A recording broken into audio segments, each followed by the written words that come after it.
የሐዋርያት ሥራው የሰው ቋንቋ የሆነው ልሳንና የቆሮንቶሱ ለጸሎት የሚሰጠው ሚስጥራዊ ልሳን በማለት ለሁለት ከፍለው ያስተምሩታል።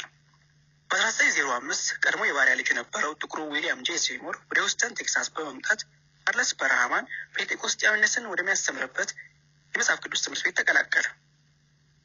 ሆኖም ግን እሱ ጥቁር ነው፣ ከነጮች ጋር እኩል ተቀምጦ መማር አይችልም።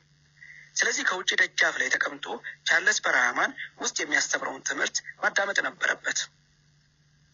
ዊሊያም ጄ ሴይሞር እንደ ማንኛውም ጥንታዊ ጴንጤ የሆሊነስ እንቅስቃሴን ተቀላቅሎ የነበረና የሁለተኛውን ቡራኬ ወይንም ደግሞ ፍጹም መለወጥን የተለማመደ ሰው ነበረ።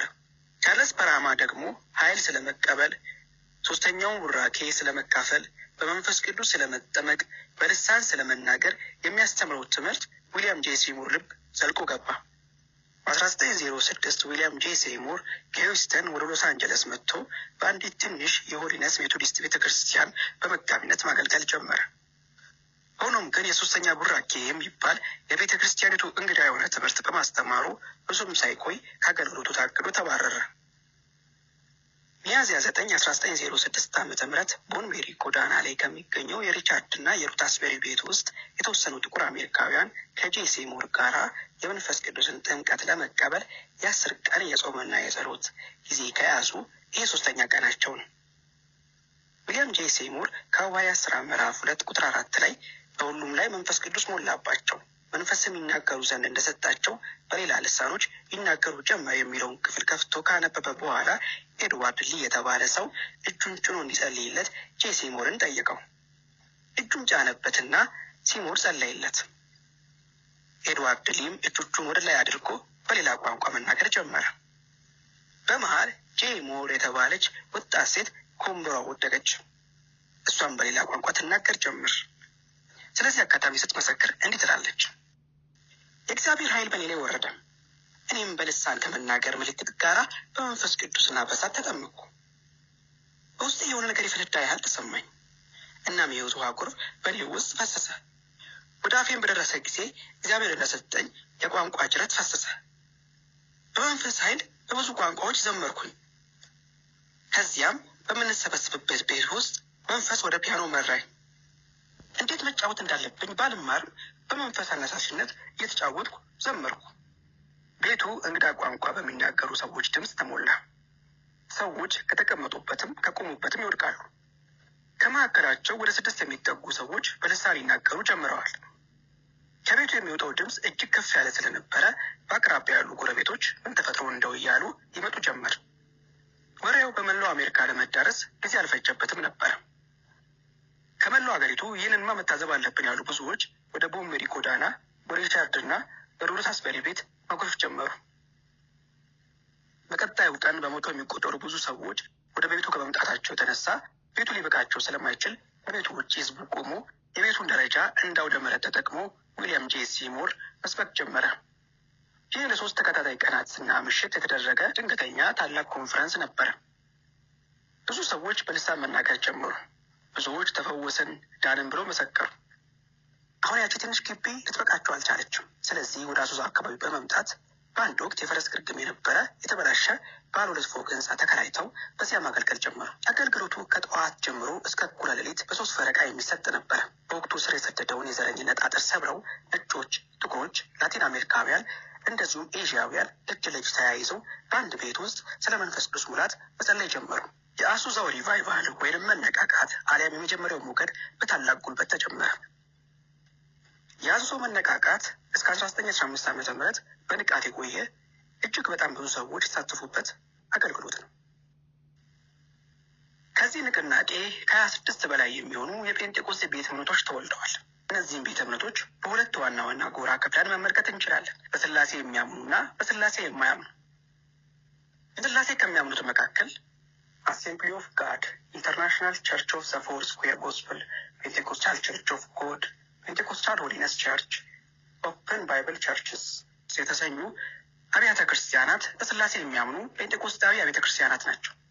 በተቃራኒው ደግሞ ኦንሊ ጂሰስ ሲሆኑ በስላሴ የማያምኑት የሚከተሉት ናቸው: ፔንቴኮስታል አሴምብሊ ኦፍ ዘ ወርልድ፣ ዩናይትድ ፔንቴኮስታል ቸርች ኢንተርናሽናል፣ አሴምብሊ ኦፍ ዘ ሎርድ ጂሰስ ክራይስት፣ ባይብል ዌይ ቸርች ኦፍ አወር ሎርድ ጂሰስ ክራይስት፣ ቸርች ኦፍ አወር ሎርድ ጂሰስ ክራይስት ኦፍ ዘ አፖስቶሊክ ፌዝ፣ አፖስቶሊክ ኦቨርካሚንግ ሆሊ ቸርች ኦፍ ጎድ የተሰኙ ከአሱሳ ስትሪት የተወለዱ ስላሴን አጥብቆ የሚቃወሙ የዮሐንስ ጴንጤኮስታል አብያተ ክርስቲያናት ወይንም ደግሞ የኦንሊ ጂሰስ አብያተ ክርስቲያናት እነኚህ ናቸው።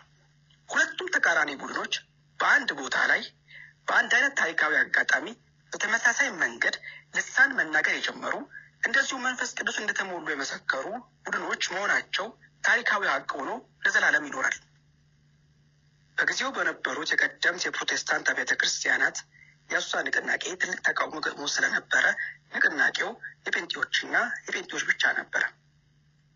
ከፊንላንድ እና ከስዊድን የመጡ የጴንጤኮስቴ ሚስዮናውያን በኢትዮጵያ ወንጌልን መስበክ ጀመሩ። በ1951 በኤልቬ ሃልሜ የሚመሩ የፊንላንድ ሚስዮናውያን በመርካቶ አካባቢ በአዲስ አበባ ያገለግሉ ነበር። ካርል ራምስትራድ የሚመራው የስዊድን ሚስዮን ቡድን ደግሞ በ1959 ዓ.ም በሐዋሳ የሚስዮን ማዕከል አቋቋመ።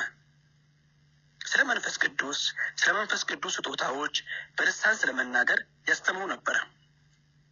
ይህም በኢትዮጵያ ቀድሞ የተቋቋሙ የፕሮቴስታንት አብያተ ክርስቲያናት ውስጥ የነበሩ ወጣቶችን የሳበ ትምህርት ነበር። ከዚያም በ1963 ቻቻ ኦማዬ የሚባል ኬንያዊ የጴንጤኮስቴ ወንጌላዊ ወደ ኢትዮጵያ ገባ።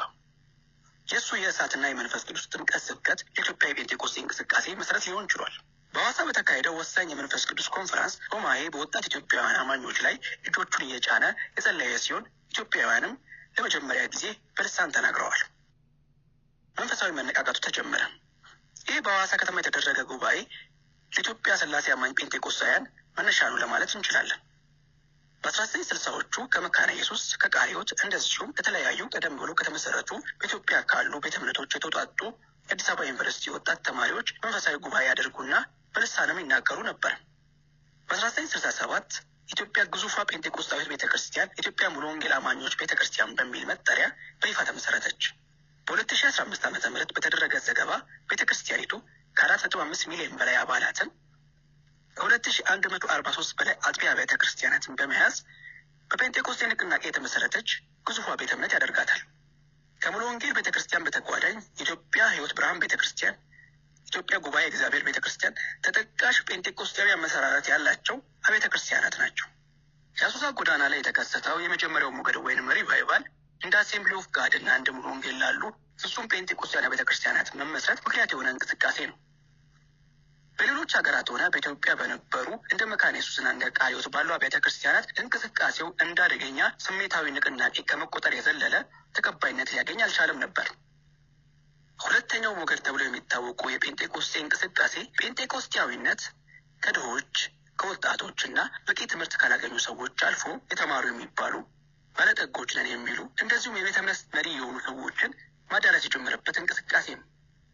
ይህ ንቅናቄ የሉትራን፣ የኤጲስቆጶሳውያን፣ የሜቶዲስቶችን ብሎም ደግሞ የሮማ ካቶሊክ ቤተክርስቲያንን ደጅ ያንኳኳ ንቅናቄ ነበር። በ1960 ዓመተ ምህረት አባ ዴኒስ ቤኒት የተባለ የኤጲስቆጶሳዊት ወይንም ደግሞ በአሜሪካ ካሊፎርኒያ በነበረች የአንግሊካን ቤተክርስቲያን ካህሊ ነበረ ሰው ይህንን የመንፈስ ቅዱስን ጥምቀት ተከትሎ የሚገለጠውን የልሳን ስጦታ ማግኘቱን በይፋ በቤተክርስቲያኒቱ መሰከረ። የሚያገለግልባትም የቅዱስ ሉቃስ ኤጲስቆጶሳዊት ቤተክርስቲያን ይህንን ልምምድ ተቀብላ በመላው አሜሪካ ለማስፋፋት ከመጋቢዋ ጎን ቆመች። አሁንም የተወሰኑ የአንግሊካን ቤተክርስቲያን መጋቢያና ምዕመናን እንደዚሁም አብያተ ክርስቲያናት ልምምዱን ተቀላቀሉ እንጂ ልምምዱ የሁሉም አንግሊካኖች አልሆነም። በሉትራንና በሜቶዲስቶች ብሎም ደግሞ በፕሬስቤትሪያና ቤተክርስቲያናት ልምምዱን የሚከተሉ፣ የሚቀበሉ፣ የሚያበረታቱ ካህናትና አባላት ብቅ ማለት ጀመሩ።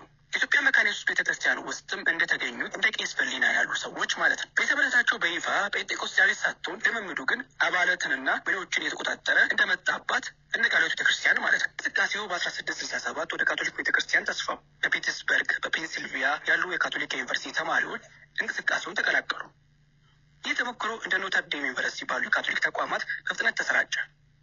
በመጨረሻም ዘካቶሊክ ካሪዝማቲክ ሪኒዋል የሚባል ማህበር እንዲመሰረቱ ምክንያት ሆነ። ይህ ማለት ካቶሊክ በሙላት ወደ ልምምዱ ገባች ማለት ሳይሆን ልምምዱን የተቀበሉ ጥቂት የማይባሉ ካቶሊኮች ነበሩ ማለት ነው። በ1977 በካንሳስ ከ50 ሺህ በላይ የካቶሊክ፣ የፕሮቴስታንት እንደዚሁም የጴንጤቆስጤ አብያተ ክርስቲያናት ምዕመናን በተገኙበት ታላቅ የአንድነት ጴንጤቆስጣዊ ኮንፈረንስ ተደረገ።